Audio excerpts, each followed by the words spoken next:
Isang mapagpalang umagang muli sa atin, mga kapatid, sa angkawan ng Panginoon. Tayo po ngayon ay darako muli sa pag-aaral ng salita ng Diyos.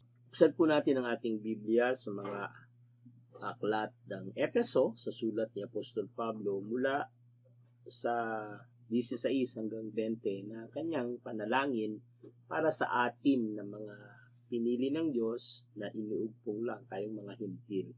Ganito pagkakasabi, idinadalangin kong sa pamagitan ng kanyang espiritu ay palakasin niya ang inyong buhay espiritual ayon sa kanyang kayamanan at kadakilaan.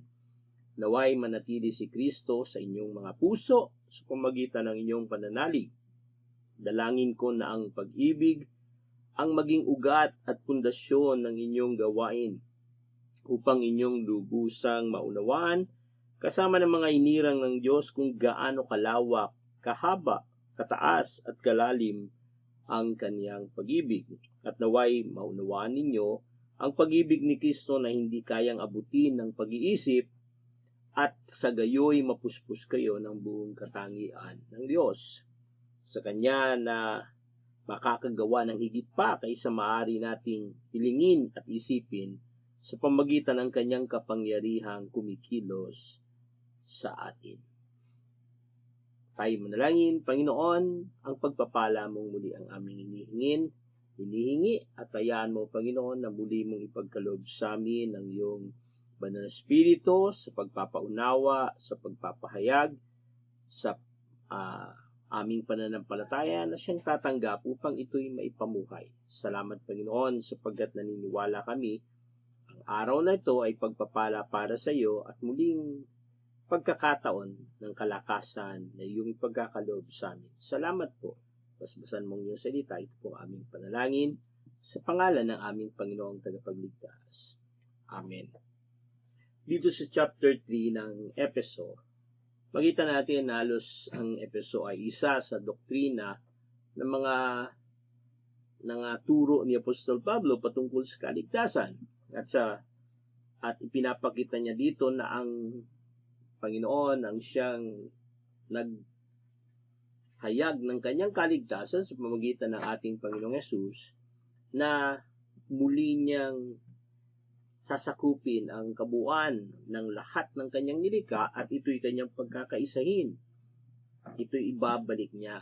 Pero sa umpisa, hindi yun ganun kadali. Nakita natin mula pa lang sa umpisa, nagkasala ang tao at nagpakalayo na ang tao sa Diyos. Subalit, mas pinili ng Diyos ang pumili ng isang tao na siyang magpapakilala ng kanyang kabutihan. Para mangyari yung nais niya, kailangan niyang magmodelo ng isang tao, magmodelo ng isang pamilya, magmodelo ng isang angkan, hanggang magmodelo ng isang bansa na walang ibang tinutukoy kundi ang Israel.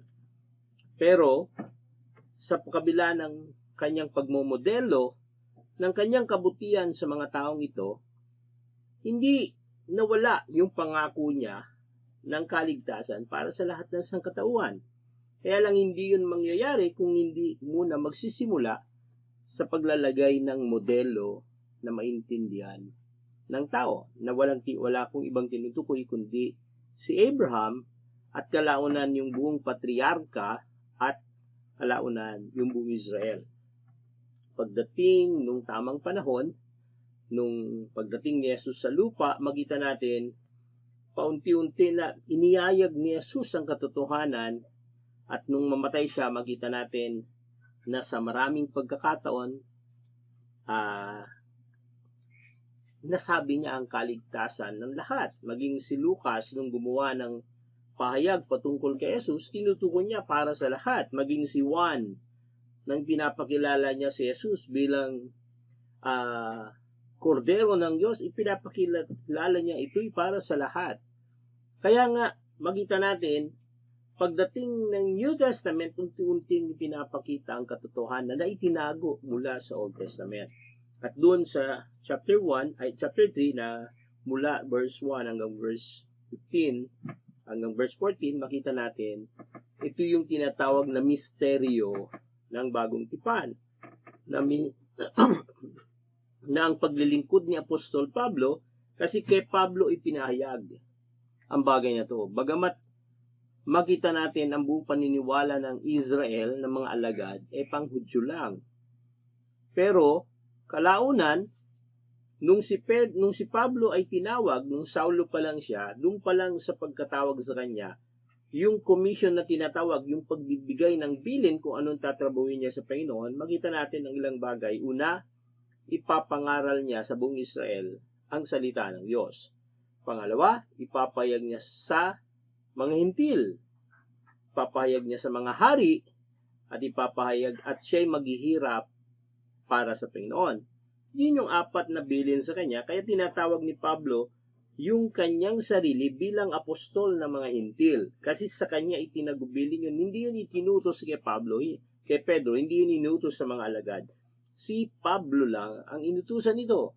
Kaya nung siya'y nangangaral na, idinala niya sa mga hintil ang kaligtasan, doon nagkaroon ng problema ang Christianity. Nagpa-class o nagka-problema, bakit daw ganito? Yung mga hintil daw dapat turuan na sumunod sa Mosaic Law. Pero hinadlangan yun ni Pablo at pinaliwanag niya na ito'y plano ng Diyos. At katunayan, para matulungan si Pablo sa pagpapahayag ng misteryong yun, inunan ni Jesus din yung ibang alagad kagaya ni Pedro na nakakilala si Cornelius dahil pinadala siya ng Espiritu Santo at nag-struggle siya doon, pero sabi ng Diyos, ang nilinis niya ay huwag niya nang ituring na marumi. At ganoon din kay Felipe, na pinadala siya sa Eunuch upang ito'y makakilala sa Panginoon. Kaya't maraming pagkakataon na ipinakita na ang mga hintil ay kasama sa pangako ng Diyos ng pagliligtas sa ating katuruan sa kawan ng Panginoon. Malinaw na ipinapayag na ang kautusan ay ibinigay para sa Israel, pero ang pangako ay binigay para sa sangkatauhan. At ang pangako ang siyang nauna kaysa sa kautusan. Kaya dun pa lang sa pangako, ikinakabit na tayo na tayong mga hintil ay maliligtas dahil sa pangako ng Diyos kay Abraham. Kaya nga, pagdating ng New Testament, hindi na tayo dumaan dun sa kautusan, kundi idinirekta tayo sa biyaya ng Diyos. Nung maintindihan natin na si Jesus ay namatay, ay agad na ang sino mang tumanggap sa Kanya ay maliligtas. Kaya dito, makita natin, yun yung pinapahayag ni Pablo na lihim na itinago maging sa mga anghel, lihim na itinago maging sa mga propeta. Pero mapalad kasi ito'y inihayag ng Diyos para mapunuan ang kaligtasan ng lahat. Kaya nga, ang ating pinangawakan ay yung tipanan natin sa Diyos. Paano tayo nagkaroon ng tipanan? Dahil dun sa pangako ng Diyos kay Abraham, at tayo yung mga tupa na nasa labas ng kanyang pastulan na kailangang hanapin ng Diyos. At yun yung ginawa ng Panginoon. Kaya kalaunan, makita natin ang kaligtasan ay para sa lahat. Ang kaligtasan sa pamagitan ng ating Panginoon Jesus, at ito'y pumasok sa pamagitan ng isang tipanan. Na ang hentil ay pinasok sa isang tipanan na dati nasa labas. Dati wala sa tipanan. Kaya nga, yung bawat katipan ng Diyos, tinawag niya na banal na bayan, hinirang na bayan. At yun din ang sinabi niya sa hintil. Sa sulat ni Pedro, no? Na sinabi niya, kayo yung bayang hinirang, kayo yung saserdote ng lahing hinirang. Kaya doon makita natin yung tipanan ng Diyos ay nangyari. At doon sa tipanan na yun, nakasama tayo. Salamat sa Panginoon. Kasi kung ang usapan ng pagsali sa tipanan ay yung kagalingan ng bawat isa, hindi tayo papasok doon. Hindi natin kayang tumbasan yung pagsunod na ginawa ng mga Israel at yung kanilang seryosong pakikinig at pagkabisado sa mga kautusan. Pero salamat sa Panginoon, ang nagikayat sa atin na mayroong isang Jesus na namatay dun sa krus, nagkatawang tao, at pagkatapos tinupad ang kautusan, siya'y namatay sa krus upang bayaran ng ating kasalanan, at siya'y muling nabuhay at muling babalik sa kanyang pagparitong muli. At yun yung kaligtasan. Doon tayo naligtas. Kaya, may tatlong bagay na gusto nating pahalagaan pagdating sa tipanan. Hindi ka makikipagtipan sa isang tipanan na alam mo lugi ka. Imposibleng makipagtipan ka sa isang tipanan na sa tingin mo hindi mo kailangan. Imposibleng makipagtipan ka sa isang tipanan na hindi mo naintindihan. Ang pagpasok sa isang tipanan ay merong magkaibang kasali. Isang nag-aalok ng tulong pero nangangailangan ng balik. Kaya nga, doon ay pumasok tayo sa tipanan dahil tayo nangangailangan ng kaligtasan at merong Diyos na may kakayahan magbigay ng kaligtasan. Tayo ay pumasok sa tipanan kasi alam natin tayo mapupunta sa kapamakan at merong Diyos na may dala ng kaligtasan. At sa pagpasok natin sa tipanan, makita natin ito'y nagsimula sa trabaho ng Diyos, sa simula ng Diyos. Ngayon, para makapasok ka sa tipanan, para gustuin mo yung tipanan, dapat merong kang nakita na kabutihan sa tipanan.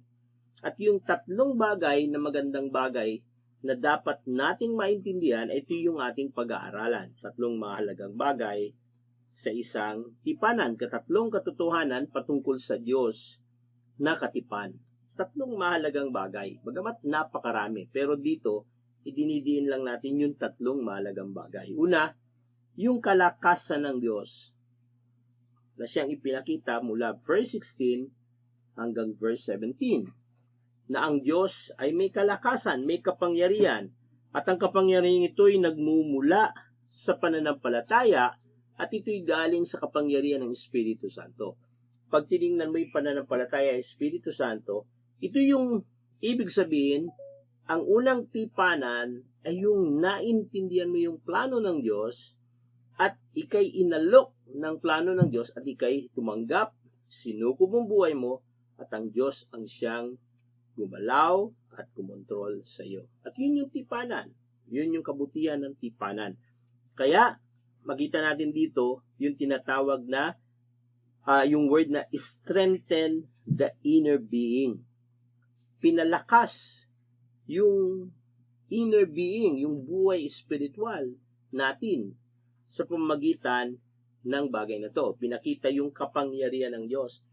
Yung kakayahan ng Diyos ay yung kanyang kalakasan ay hindi lang pang physical, maging yung inner being na siyang may kainaan, na siyang may kakulangan, na siyang makasalanan, na siyang hirap na hirap. Katunayan, mas malakas yung inner being natin kaysa sa physical being natin. Bakit?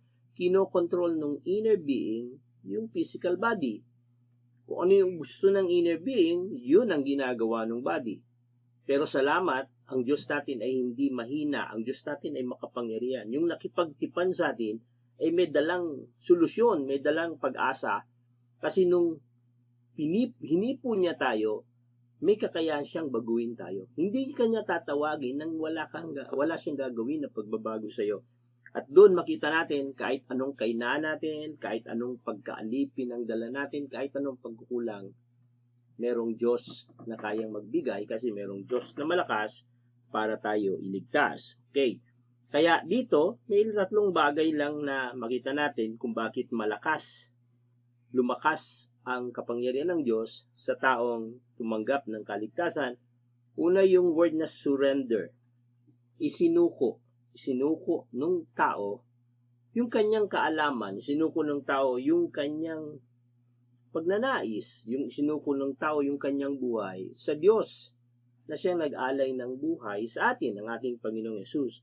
At yung pagsuko ang siyang nagsabi na to strengthen the inner being. Nung sinuko natin yung ating buhay, pinilakas niya yung ating inner being, yung ating kalikasan dun sa loob. Kaya dito, makita natin, ano yung inner being? Ito yung ating patay na espiritu, yung ating kalikasan na siyang kinokontrol ng flesh. Pero salamat sa Panginoon, kasi dahil sa kapangyarihan ng Diyos, nagawa tayong palurin ng Diyos. Nagawa tayong pasukuin. Nagawa tayong ipagkatiwala sa Diyos ang lahat ng bagay.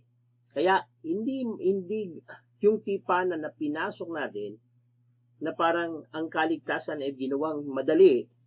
Pero kung tutusin, ang tipanan ay isang seryoso. Ang tipanan ay isang kapangyarihang nagbabago.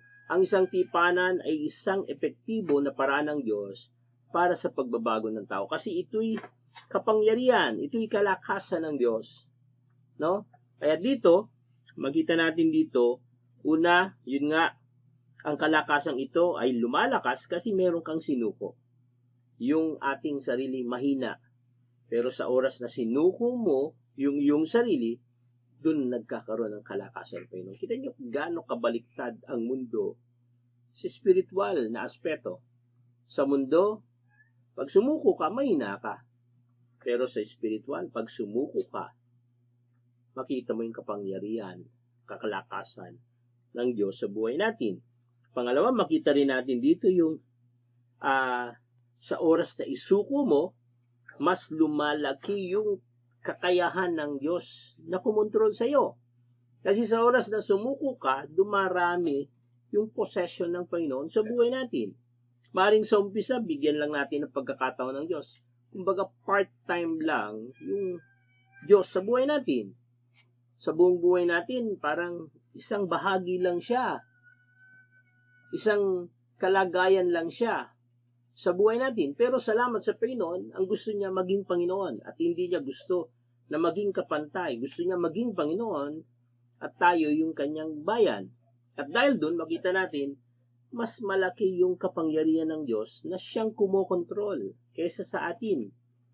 Siya yung nag-take control. Kaya habang dumarami yung pinusuko natin sa Diyos, mas lumalakas ang inner being, kasi mas malaki yung teritoryo na sinasakop ng Diyos sa buhay natin.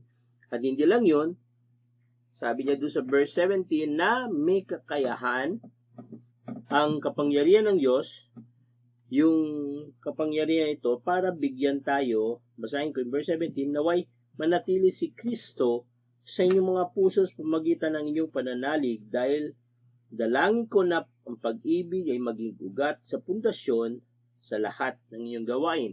Ito makita natin yung binanggit niya na yung pananalig, no, natin ng ating puso sa pamagitan ng ating pananalig ay maging pundasyon, no, maging pundasyon sa lahat ng inyong gagawin.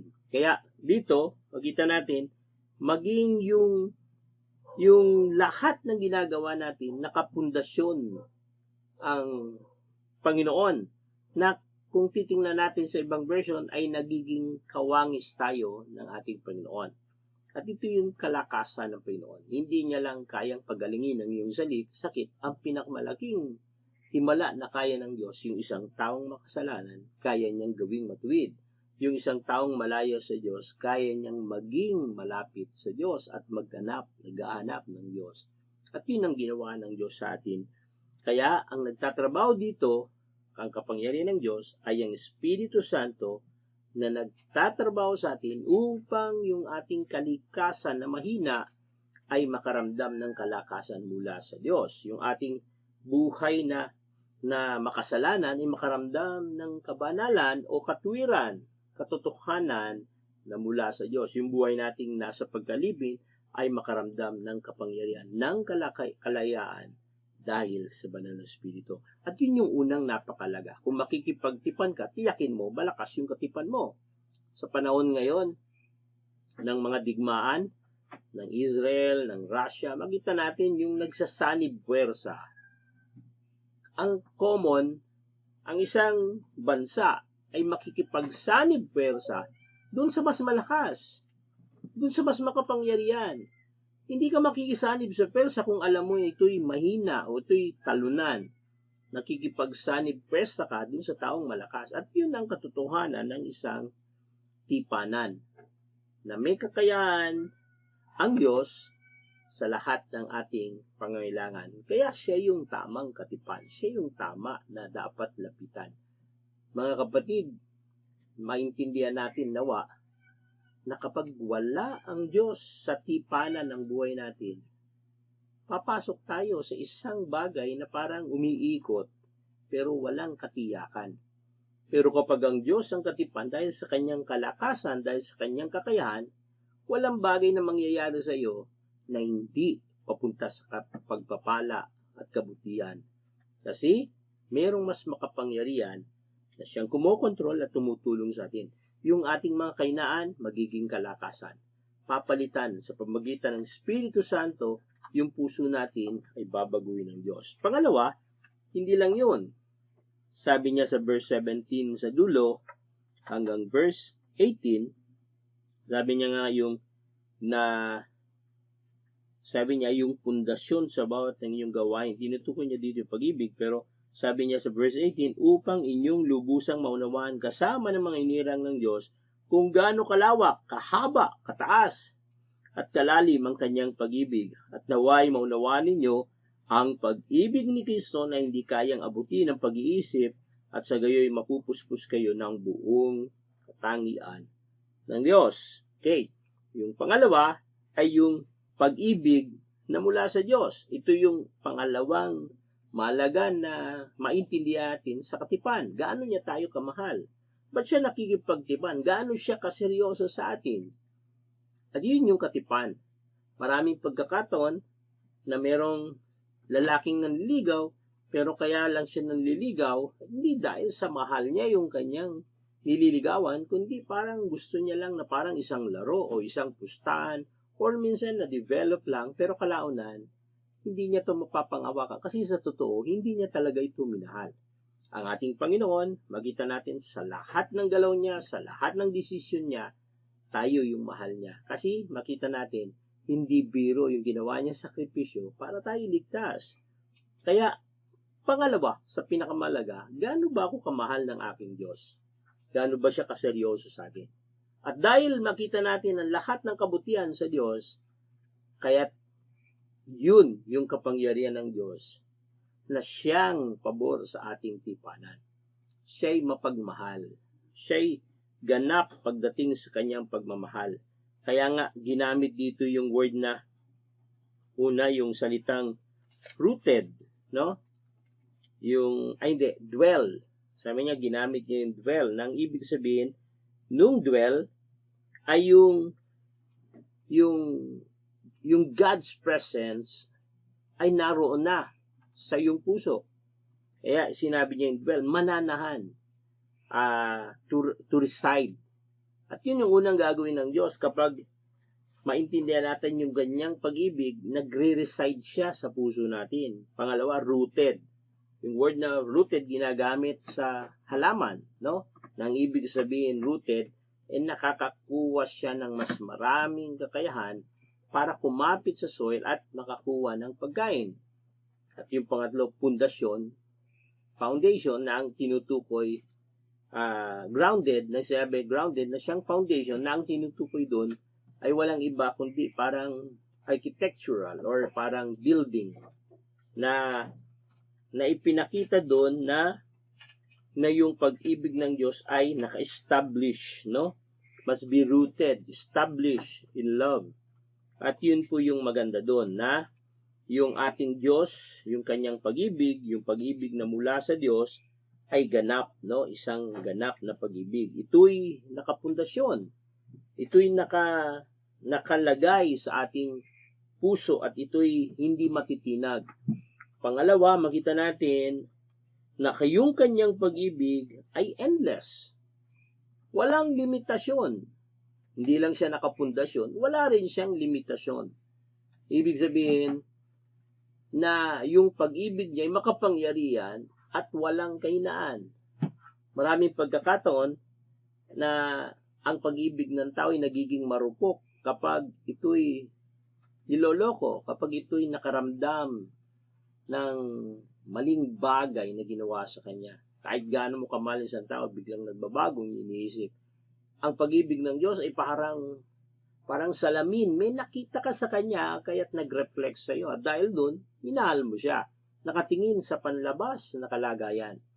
Ang pag-ibig ng Diyos ay hindi ganun. Ang pag-ibig ng Diyos nagsimula sa kanya. Wala siyang nakita sa atin, pero minahal niya tayo. Wala tayong kakayahan para mahalin niya tayo, pero minahal niya tayo. At yun yung napakaganda sa sulat ni Apostol Pablo, dahil yung katipan mo ay pinatunayan niya yung kanyang pagmamahal, kalugihan na hindi mo siya papasukin sa puso mo.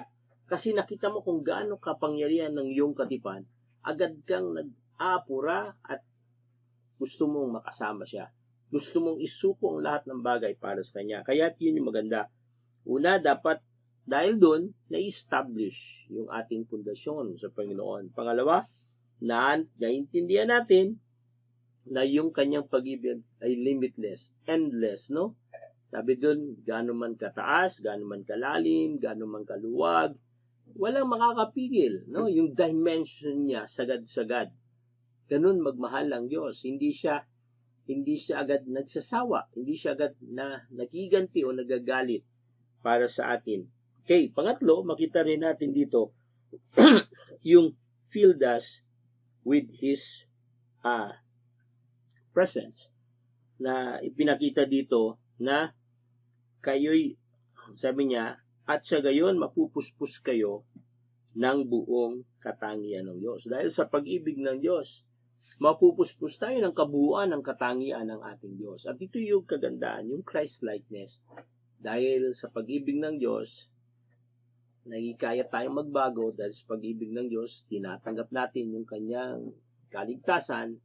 At dahil sa pag-ibig ng Diyos, makita natin isang araw, nasa atin ng puso yung pag-ibig ng Diyos. Sabi niya sa Romans 5:5, ibinuhos ng Diyos ang kanyang pag-ibig sa ating mga puso. Na kung tutusin, malinaw na sinasaad doon na ang Diyos ang siyang kumilos at gumalaw sa puso natin, kaya tayo nagbago. At yung pag-ibig na pumasok, hindi ng pag-ibig na ginagawa natin sa ibang tao. Kaya yun yung kapangyarihan ng Diyos na katipan, na yung kanyang dakilang pag-ibig, na-transfer niya sa puso natin. At dahil ikaw ngayon ay nagtaging recipient ng kanyang pag-ibig, mararamdaman mo, nagagawa mong umibig sa mga taong nakapaligid sa iyo. Nagagawa mong umibig dun sa taong hindi ka ibig-ibig.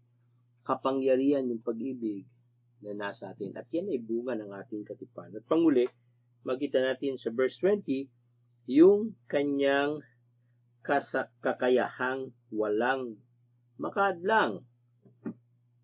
Kanyang kakayahan na walang makakadlang. Sabi niya doon sa English, now to Him who is able to do immeasurable more than all we ask or imagine.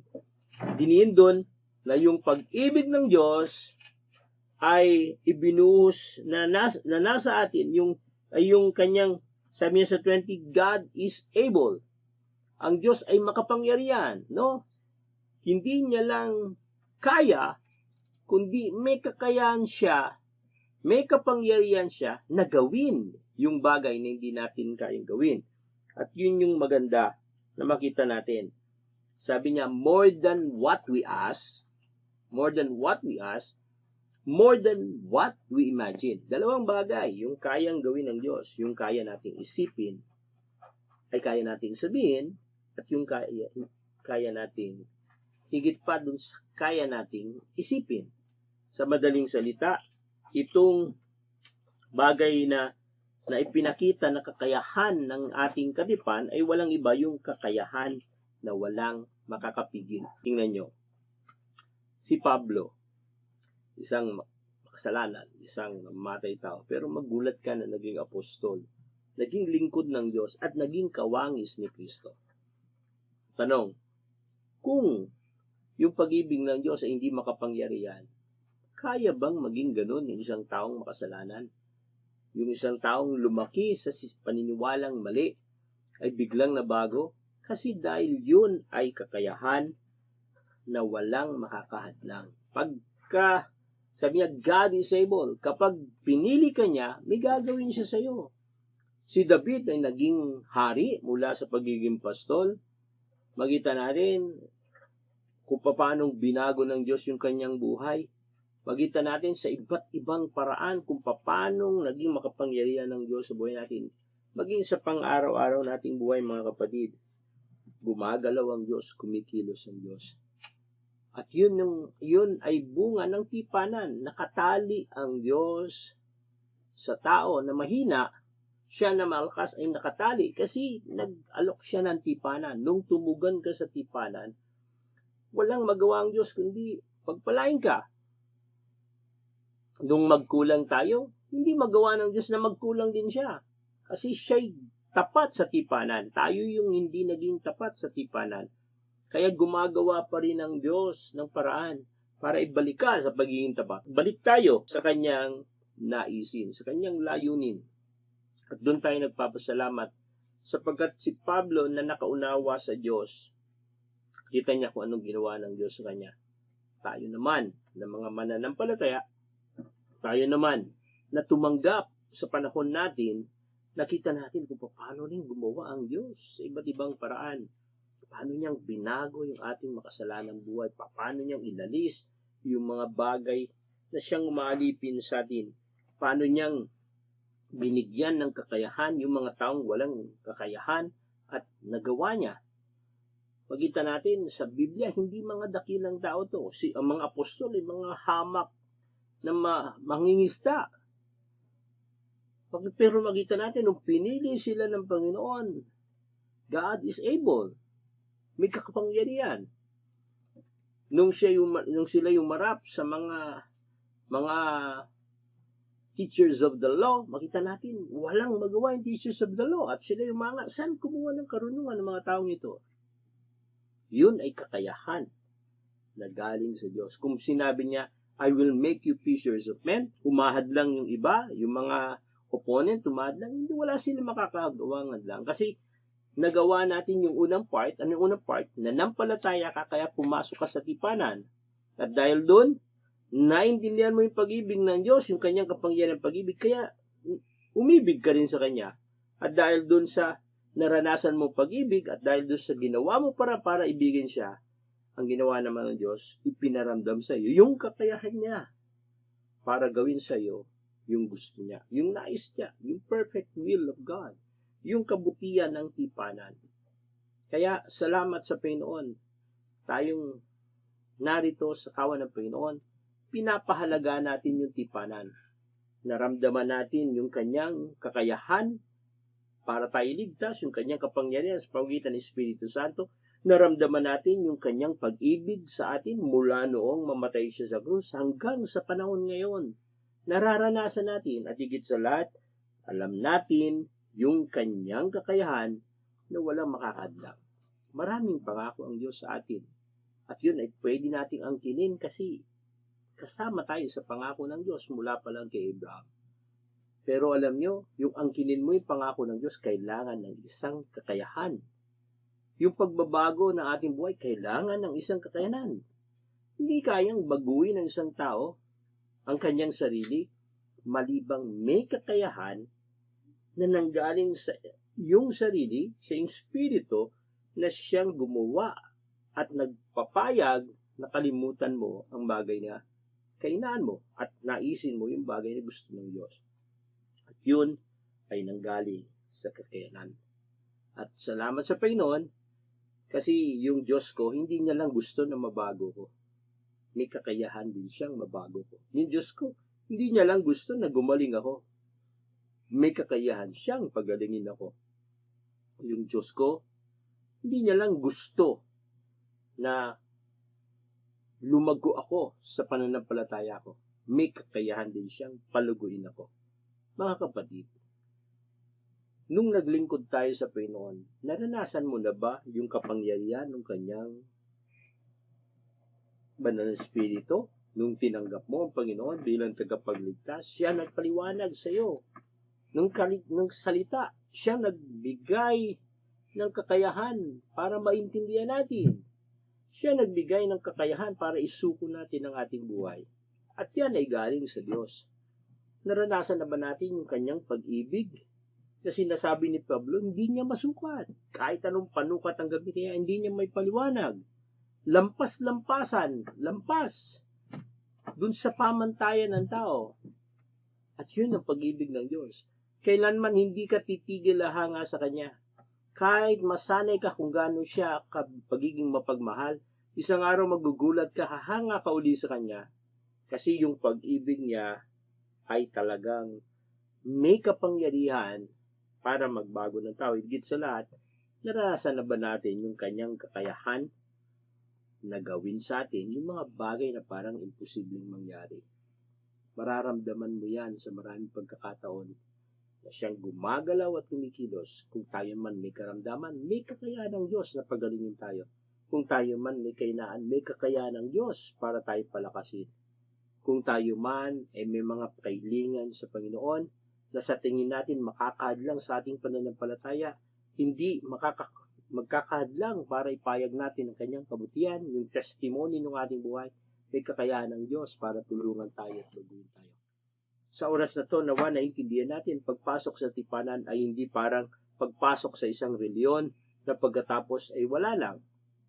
Ang pagpasok sa isang tipanan, naramdaman mo ang kapangyarihan ng Diyos, yung kakayahan ng Diyos para tayo ligtas, naintindihan mo yung dakila niyang pagmamahal na siyang pinapahayag ng isang tunay na pastor, isang dakilang pastor na nag-alay ng kanyang buhay, at naramdaman mo yung kanyang kakayahan na gawin sa atin yung bagay na nais niya. At dahil doon, nagpapasalamat tayo sa Panginoon kasi walang Kristiyano na hindi magtatagumpay. Kasi plano ng aking Diyos na ako'y magtagumpay. Walang Kristiyano na mananatiling alipin. Kasi plano ng Diyos yung aking kalayaan. Walang Kristiyano na mananatiling hirap na hirap kasi ang plano ng Diyos ay buhay na may kasiyasiya. Kaya mga kapatid, huwag ka mapagod, huwag ka magkulang. Basahin mo yung Biblia, makita mo yung mga taong pinagpala ng Diyos. Sila yung nasa alanganin na parang wala ng asahan. Sila yung mga tao na parang kapos na. Pero magugulat ka, nakikita nila yung paraan ng Diyos. Kita nila na parang sinabi nga ni Isaiah, na parang disyerto na inaagusan ng tubig. Sa Judges, bato na nilalabasan ng tubig. Kita natin yung dagat na napakataas ng tubig ay nahati para lang makatawid yung kanyang mga alagad. At sa lahat ng yun, makita natin walang bagay na hindi kaya ang Diyos. Ang bagay naman sa buhay natin na hindi natin kaya, iligtas ng ating sarili. Pero may kakayahan din tayo. Magdesisyon, na piliin mo ang Diyos na siyang unang nagdesisyon para sa atin. Kaya mga kapatid, sa oras na to, pagpalain tayo ng Panginoon, nawa po ang salita ng Diyos ay makita natin walang bagay na mahirap para sa Diyos, kaya niyang gawin pinakamabuti para sa atin. Pagpalain tayo ng Panginoon, tayo po'y manalangin. Panginoon, salamat po sa iyo sapagkat ikaw ang aming Diyos na siyang makapangyarihan, na siyang gumagalaw, kumikilos sa amin. Salamat, Panginoon, sapagkat alam po namin, ginawa mo na ang bahagi mo nung ika'y namatay sa krus, binayaran mo ang aming kasalanan, dinala mo kami, Panginoon, sa iyong pag-ibig at yung pag-ibig mo ang siyang nagpapahanga sa amin araw-araw. Paano mo kaming minahal sa iba't ibang paraan, paano mo kaming inibig at pinakita mo sa amin yung aming kahalagahan. Salamat, Panginoon, kasi ikaw gumawa nito at naniniwala kami na kami rin na nakakita at nakaranas ng ito ang siyang magbibigay ng pagmamahal sa lahat ng pagkakataon upang makita rin namin, makita ng bawat isa, yung aming Panginoong Yesus sa aming buhay. Kasi ginagawa ng iyong anak ang mga bagay na ginagawa ng aming Panginoon. Panginoon, pagpalain mo ang bawat isang nakarinig ng iyong salita. Pagpalain niyo, Panginoon, ang buhay nila at ayaw mo ikaw siyang maghari, magpakailanman. Salamat, Panginoon. Ito mga aming panalangin sa pangalan ng Panginoon Yesus. Amen.